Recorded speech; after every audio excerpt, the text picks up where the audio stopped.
to join us today. Yeah, my name is Sarah Smith. I'm a research scientist here at Berkeley Lab.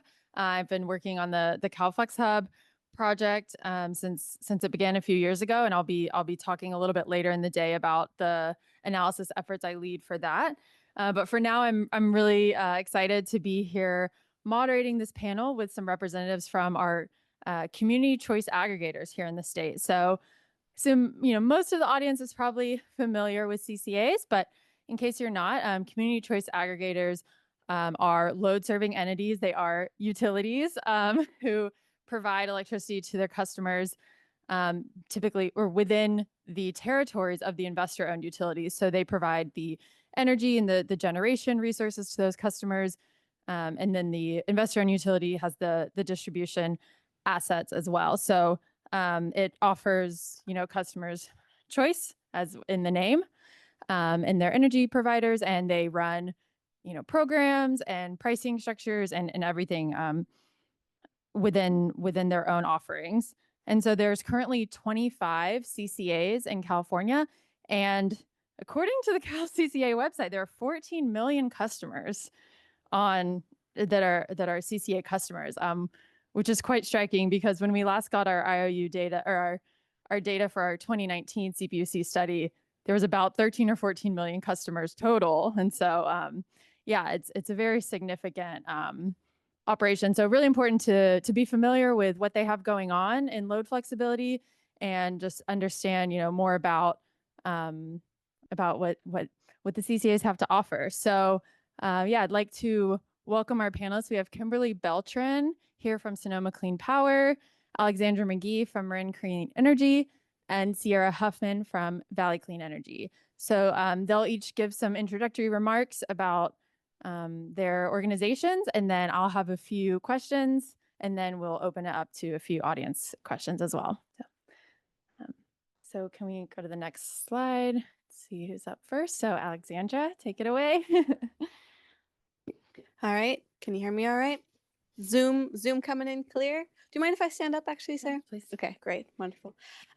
Good morning, everyone. Thank you for making the trek down from the other building. Really appreciate it. I just wanted to get a kind of a quick feel of who's in the room. Can you give me a hand raise if you're with a lab or an academic institution? Okay, about 25%. Can you give me a hands up if you're with a business or looking to do business, maybe a private entity? Oh, okay, great. I see some crossover as well. So maybe we've got some interest to folks looking to do business. Any local government entities? Raise your hand. Okay, we're local government entities, so we will represent that sector for now. And then any regulatory bodies, CEC, CPUC. Wonderful, thank you for joining.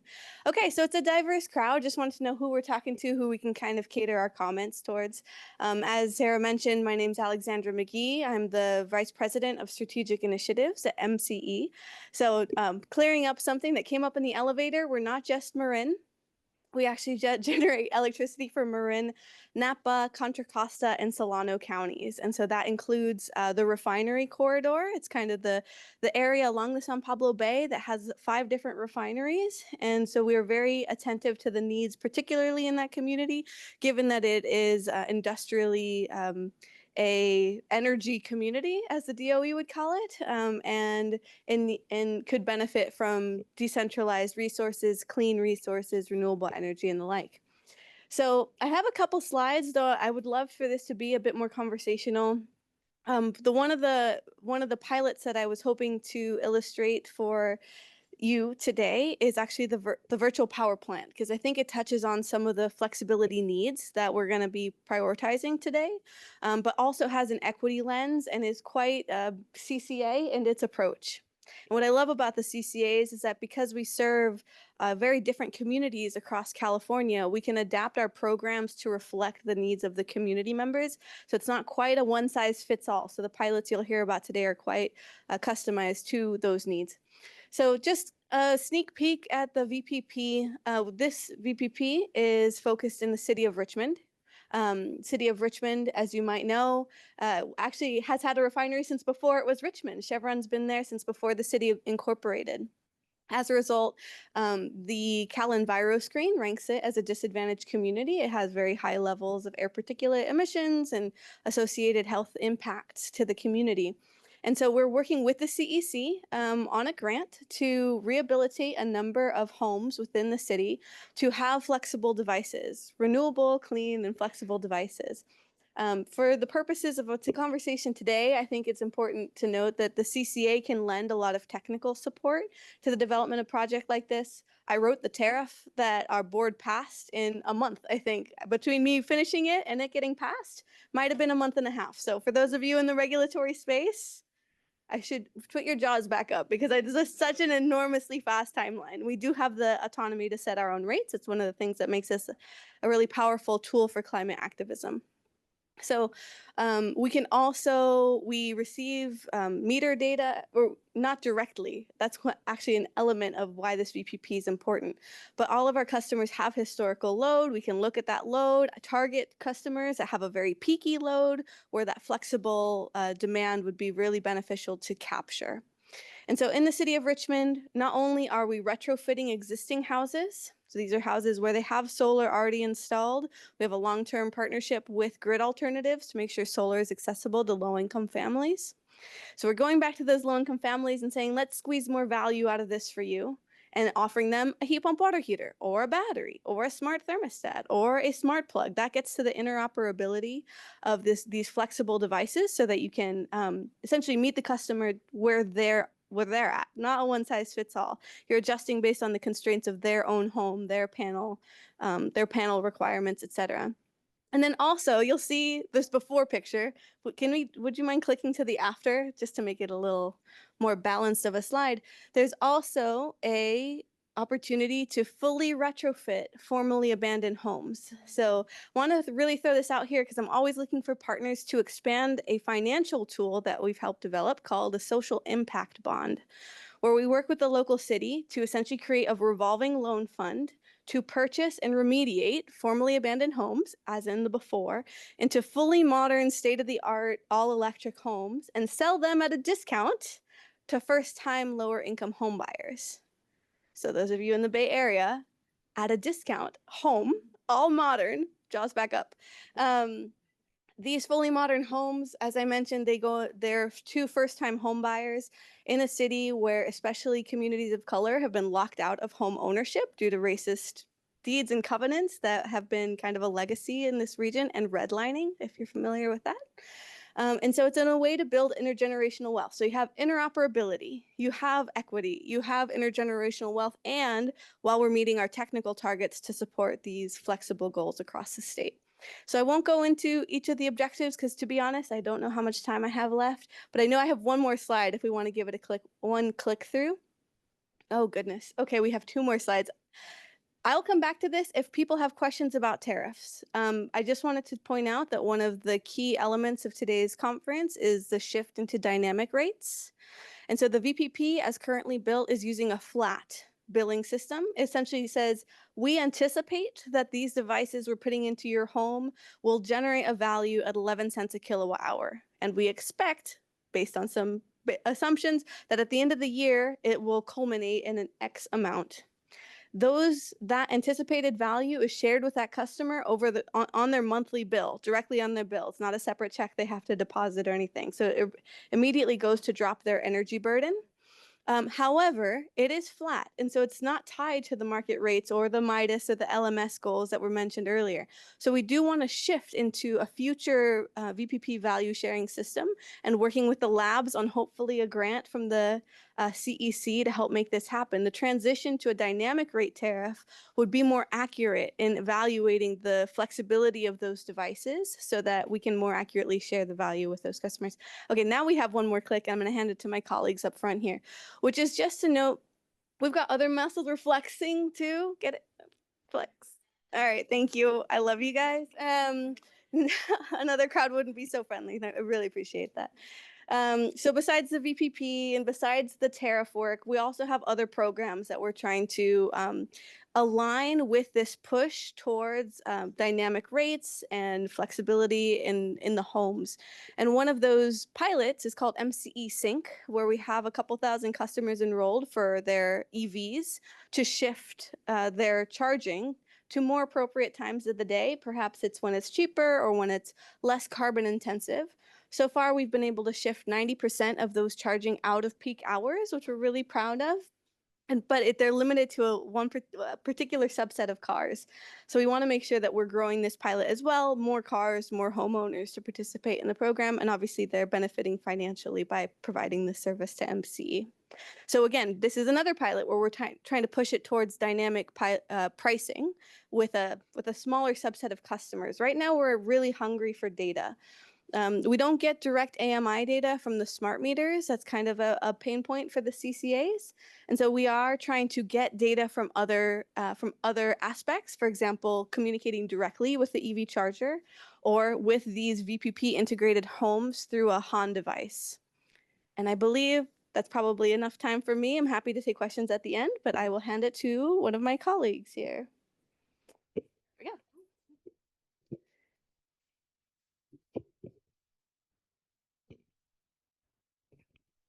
All right.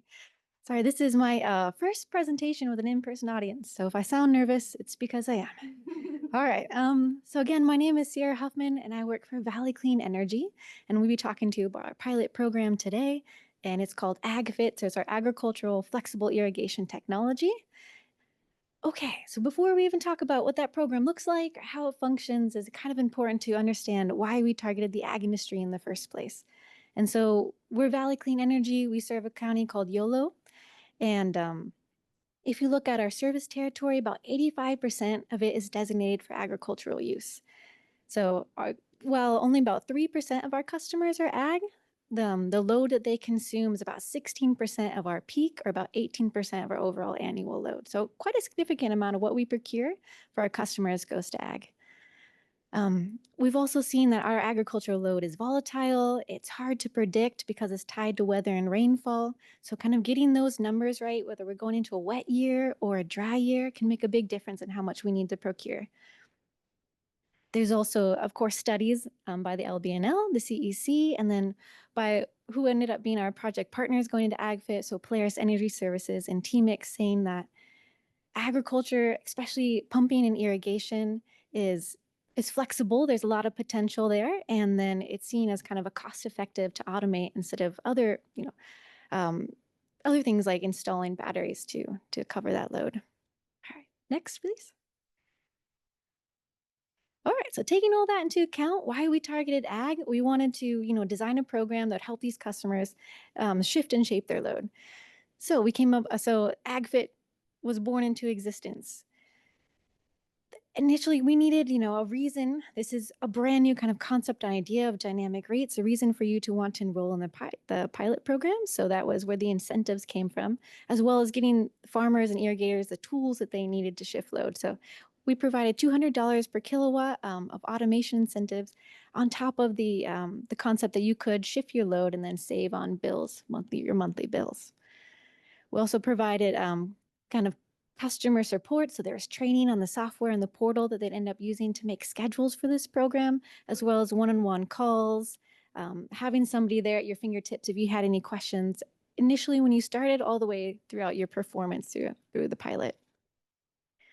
Our price design, of course, is hourly. It's dynamic. It's tied to the grid. So as those CAISO wholesale markets change, you can see our prices go up and down. And then we have this the capacity price as well. This is an adder. And so that's based on your adjusted net load. So as soon as you reach a certain threshold, then that's where the prices spike up and, to capture those costs associated with that load. The prices that we produce, they are week ahead. So we do forecasted that you can make transactions on all the way up to day ahead. So that's, you'll see the prices changing every hour of every day up to the day ahead of the event. There's a couple forms of bill protection. So we don't just send sort of like the formulated raw dynamic prices to the farmers. That's not what they're going to transact on. It is adjusted. I'm using an average, we call the OAT price. So that's otherwise applicable tariff. So that's their rate schedule that kind of average cost. That's what we adjust the dynamic prices. So essentially, if you were to use energy the same in every hour of the day, on that dynamic price, it would average out to the same that you would pay on average on your otherwise applicable tariff. So that's one form of bill protection there. The other one that's kind of was the overarching idea for the pilot was that you'll never pay more on this pilot program than you do on your normal energy bill. So every month, just like we all do in this room, the pilot participants are paying their energy bill. What we're doing kind of on the back end is producing a shadow bill that compares how you're doing on the pilot in comparison to your what we call the blue bill, and then that difference is provided to you at an annual once a year as a credit. Okay, there's been some additional benefits, some that we predicted, and that there's a labor cost savings. So you don't necessarily have to send somebody out in the field to turn on and off pumps. Now you can do it a click of a button or the set of a schedule. And then there's also, we've seen some water efficiency savings too, because the pump's turning on and off exactly when you need it to. And so you don't there's not that potential to waste water due to human error, as we all know.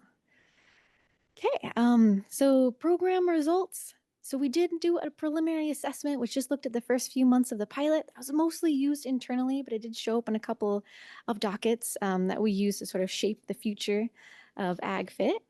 The big ones are the midterm evaluation, which was done by a third-party evaluator. That is publicly available, so if anybody would like to see those results, you can contact myself or reach out, and we can get you a link to where that's located.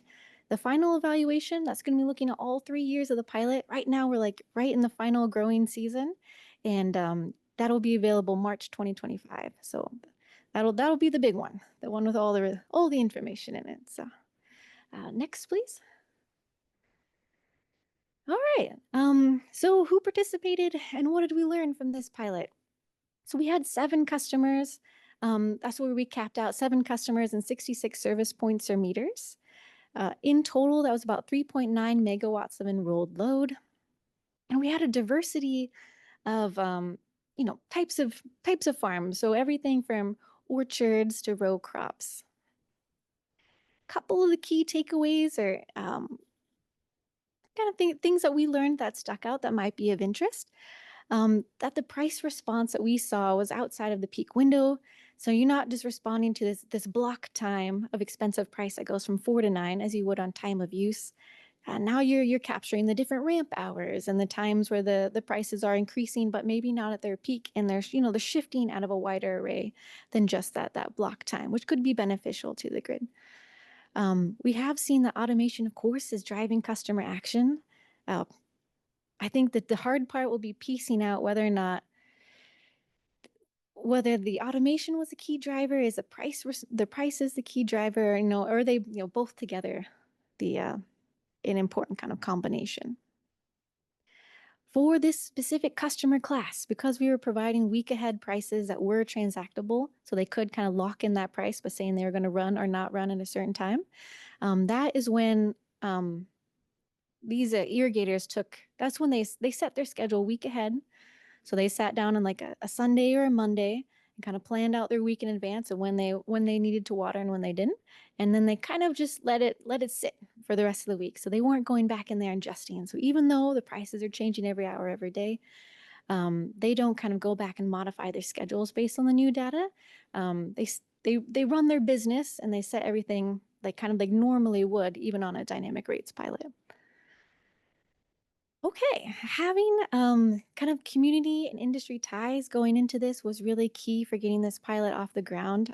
Having that trust already built in, working with project partners that had an understanding of the industry.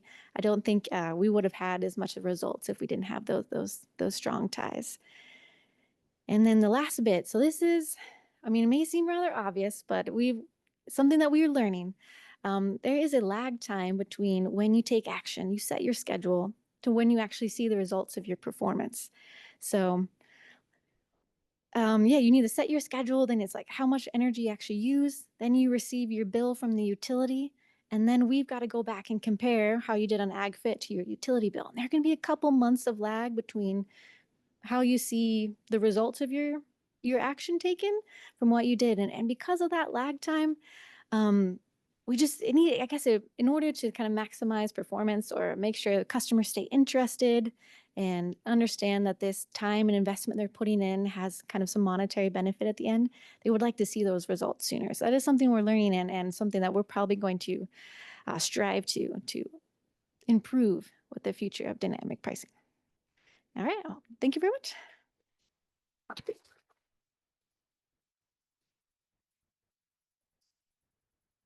Hi, I'm Kimberly Beltran. I'm the Technical Programs Manager at Sonoma Clean Power. My presentation will be much more brief, but very interesting information we've learned. And I'm so glad to see the room filled because we weren't exactly sure if people were going to make it across the street. Next slide. So just first to introduce you to us as an organization, we were established in 2014. We're Sonoma Clean Power, but we also serve and value our Mendocino County service territory as well. We have 87% of the meter share at about 230,000 meters. So we have a significant population of customers, all very valuable and all very diverse. We are a not-for-profit model. Many of you are familiar with the CCA structure. We really take a lot of care in reinvesting our revenues into customer programs, impactful energy initiatives, and making sure that our communities of concern, underserved communities, are really brought into the conversation. And so some of what I'm getting ready to tell you about is really focused on those particular communities as well. Next slide. So Grid Savvy Rewards is currently an event-based demand response program. So we are have just launched a pilot for an EV telematics where we have more of a managed charging structure. We relaunched an iterated program for event-based demand response. In 2022, we launched our behavioral demand response option first. And that basically, we have two different ways of participating. You can participate with a device via our automated demand response option. We have two different device types that are currently integratable: EV chargers and smart thermostats. We are currently in the process of developing a battery energy storage system offering, which will be more like managed. And we have our EV telematics pilot that is in operation. Many of us understand what an EV charger's potential is when it comes to demand response. We have learned a lot because of our monitoring the data from these programs. We have several manufacturers for bring your own device that you can participate with. We also have smart thermostats where we offer them at a discount, incentivize both the equipment, and then pay a monthly $5 bill credit for those engaging with the program.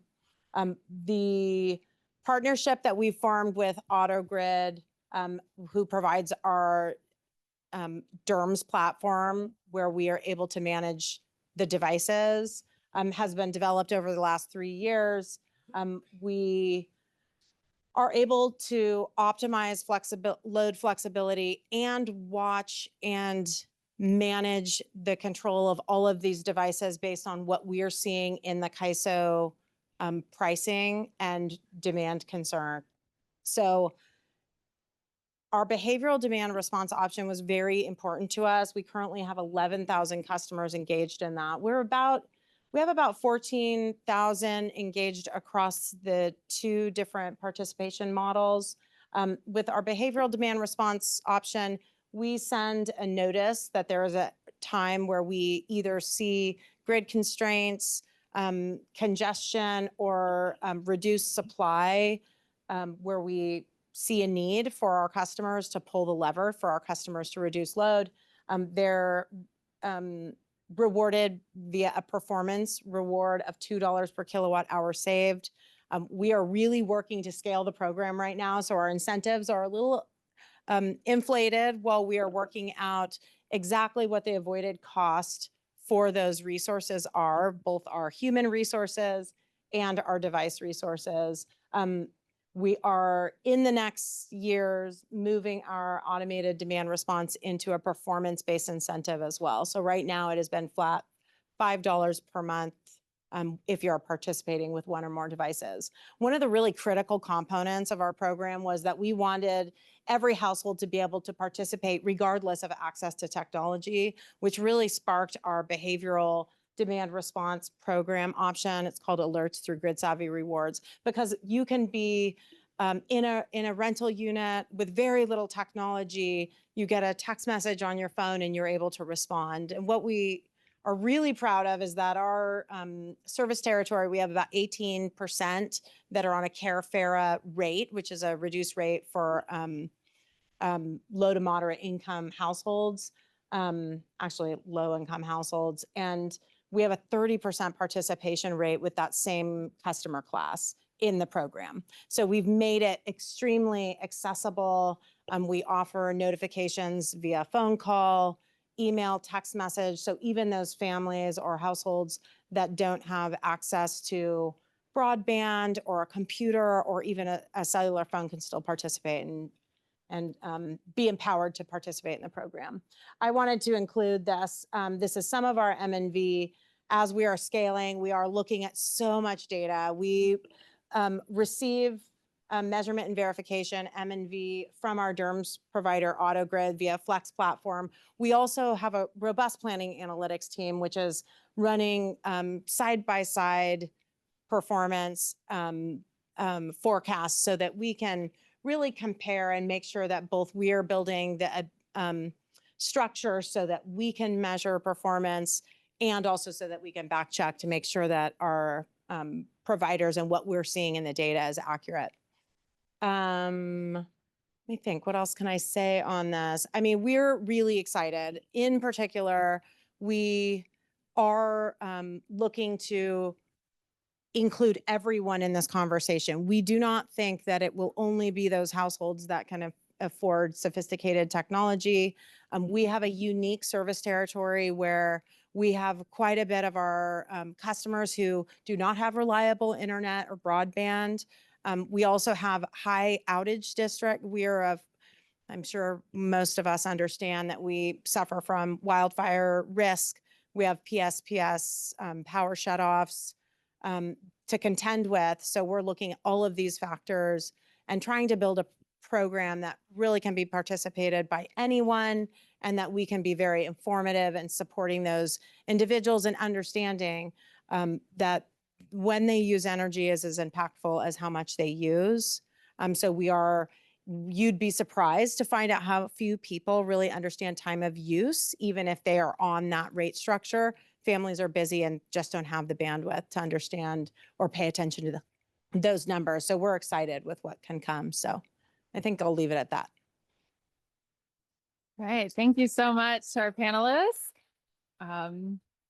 Great. So much, great information there.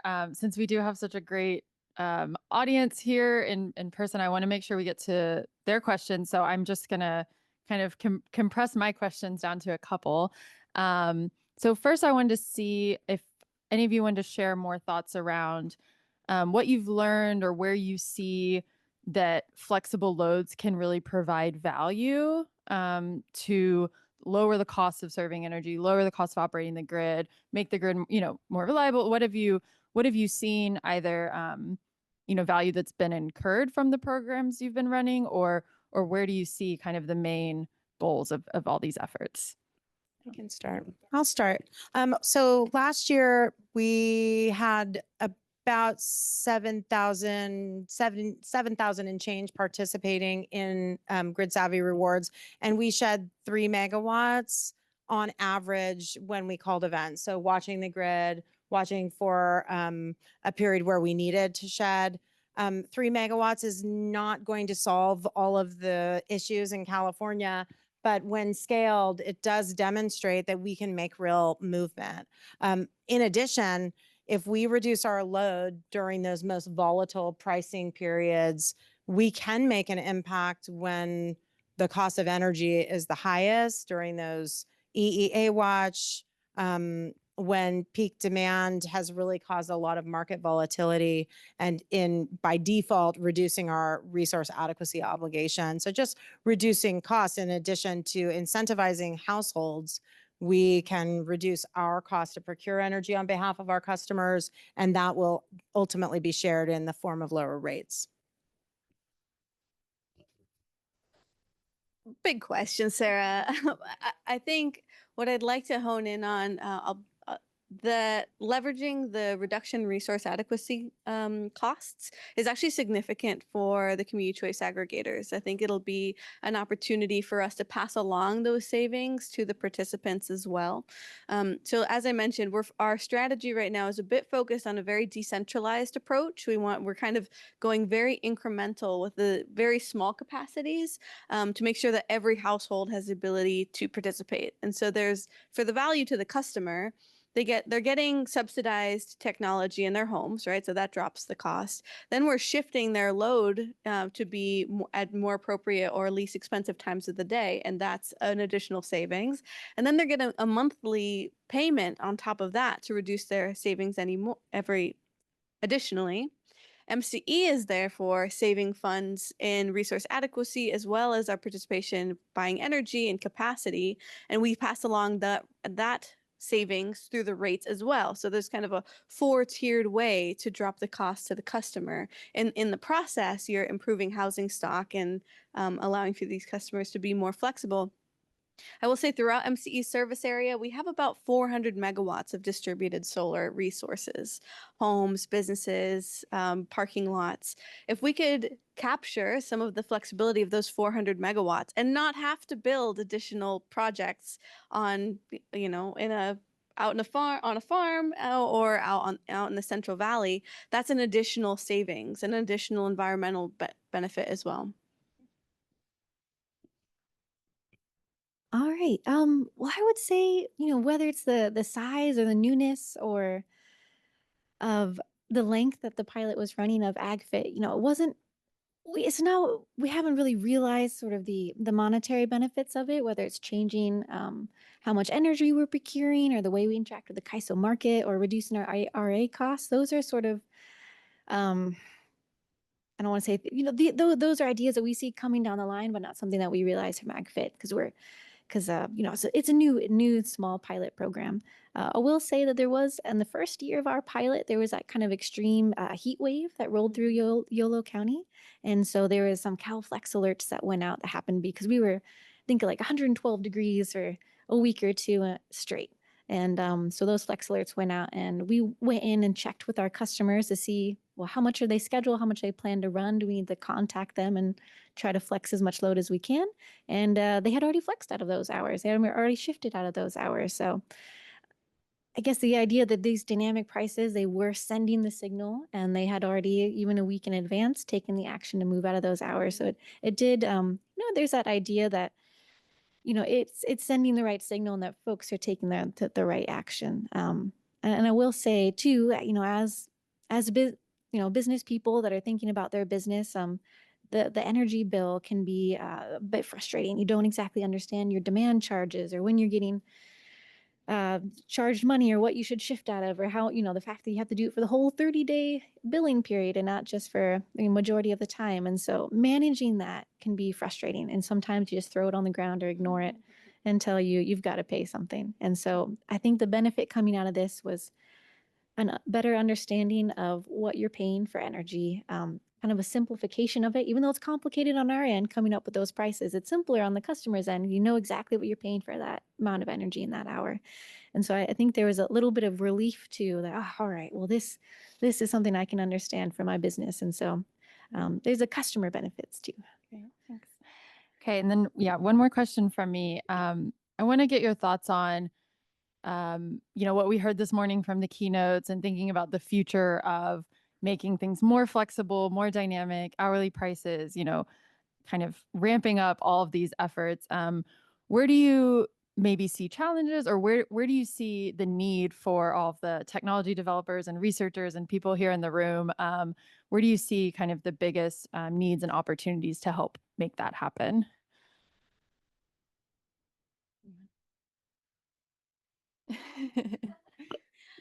I'll give it a shot. This on? Yes.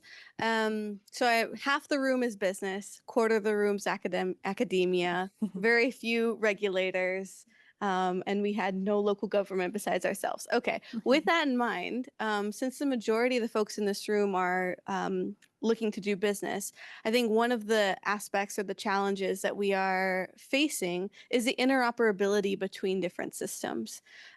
So the VPP is built on a DERMS platform that MCE's been developing. We have a perpetual license for it. And I think what we're trying to do, because we are load serving entities, we participate in the markets on a daily basis, we're looking to generate a marketplace of vendors, of private entities, such as half of you in the room, to play on our system, right? If we want to make sure that the smart device that you're installing is compatible with other devices in the home. Like if you're focused on EVs, we want to make sure that your device will work with the battery in the home or the heat pump water heater.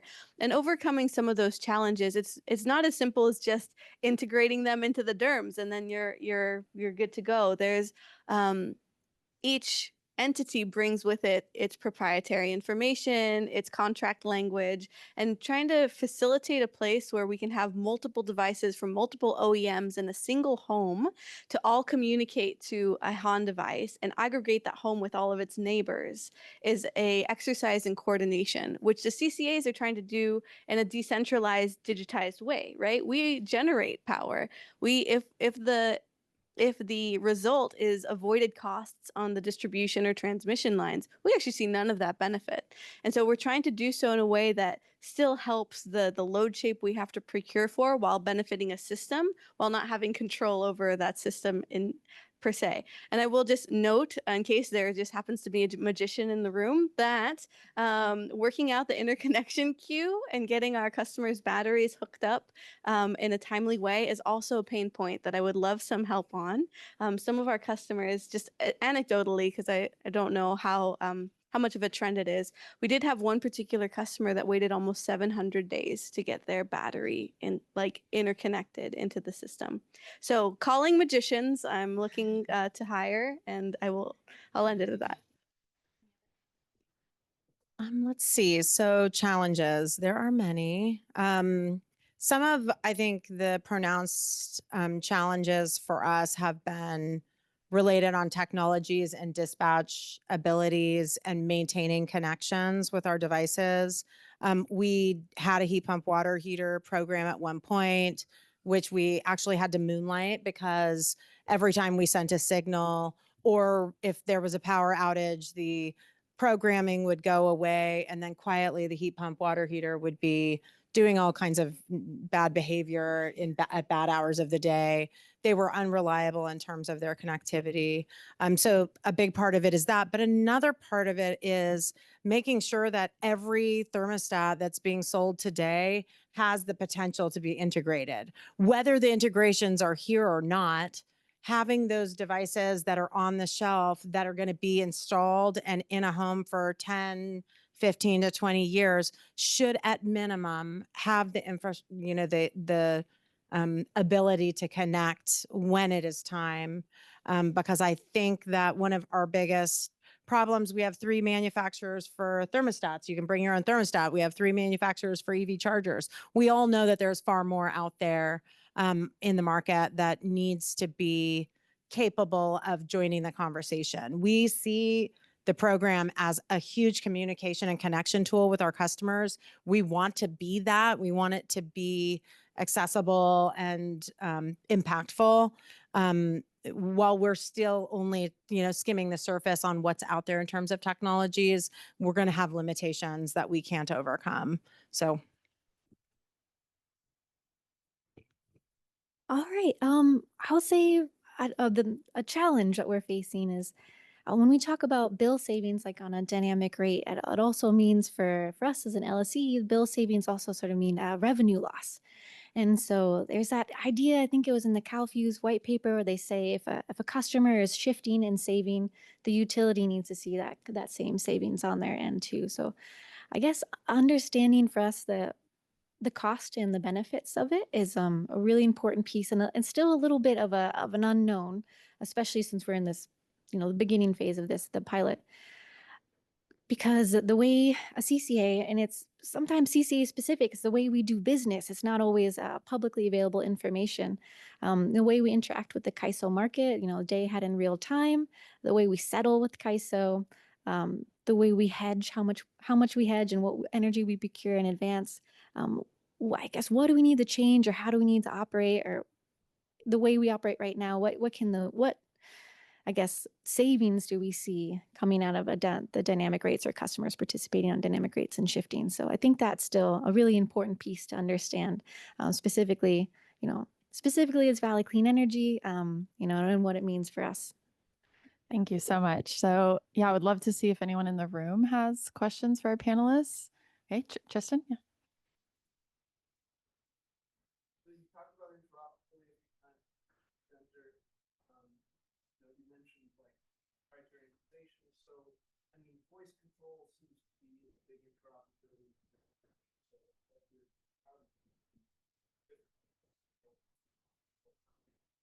and the other two, talk about peak demand charting. And some people say that, so this is the whole room there, right? Some people say, wow, once we have dynamic pricing, we won't need peak demand charges at all. But I'm super curious if anybody in the room for your panel has opinions on when peak demand charges will disappear. They're super interesting from a vendor position that maybe if we help with demand charges, battery flex load, help with that. But if the value disappears next year, that would be So I'm just going to summarize the question for the remote attendees. And sorry, I forgot to do the mics.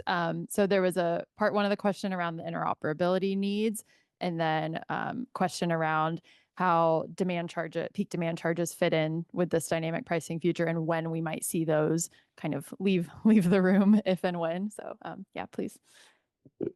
Thank you. And I think for the people on Zoom, the interoperability question also had a specific focus with voice control, did you say? So I'll answer to that first, which is that our intent is to make this as independent as possible from individual behavior change. I think that what we've learned in our experience with energy efficiency, electrification, is that behavior change has its significant challenges if it depends on the person to change it on their phone or say it with their voice. So what we're trying to do is create an opt-out method, right? Where we are sending dispatch signals to all the devices in the homes on a daily basis to automatically shimmy their load. And then of course, the customer always has the opportunity to do an override, but the default becomes the powers in the override as opposed to in the daily commands or the daily load shifting. And so I think we'll have, that's kind of a lesson learned from our energy efficiency experience. As for the when are peak demands going to leave the room, I guess I'm a little less of an optimist. I'm also not an economist, so that's probably my stripes showing. I do tend to believe that if the devices can be operating on their own intelligence with those market signals as their inputs, again, you're kind of eliminating the human element in the space, then you'll have more success.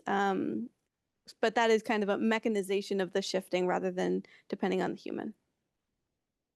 Again, we're really targeting low-income customers in a disadvantaged community. So maybe our customers that we're interfacing with these pilots just tend to be a little less technologically savvy than some of the others.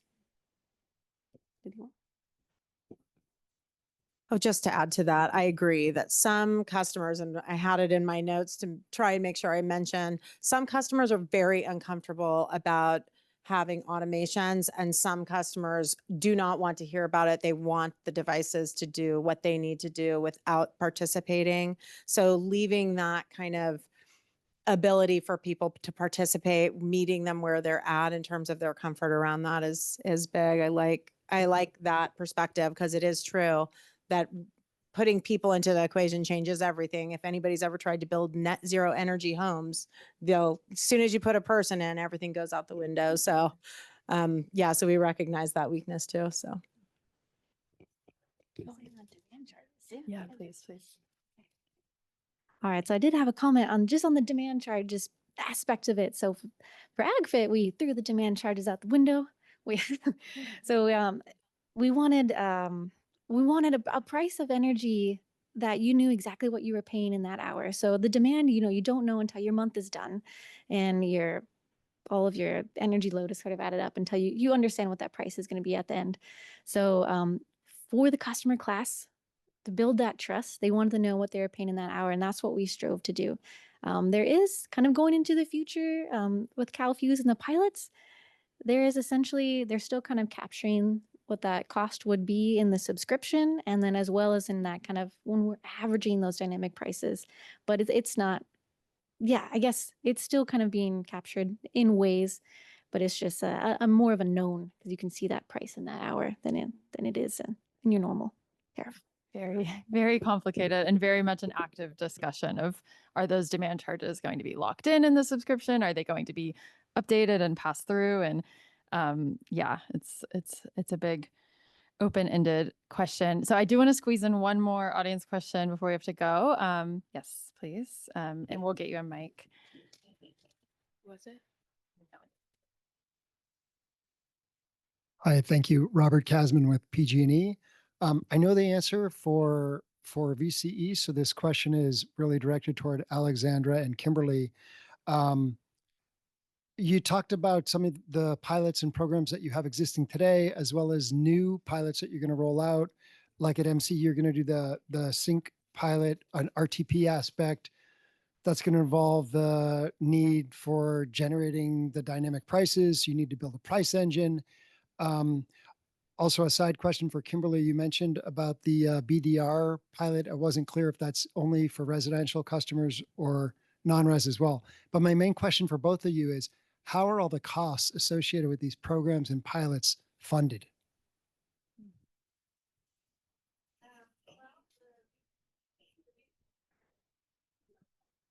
The VPP pilot is funded in part by the California Energy Commission. It's actually an advanced energy community grant, so there's some EPIC funding facilitating that. It also has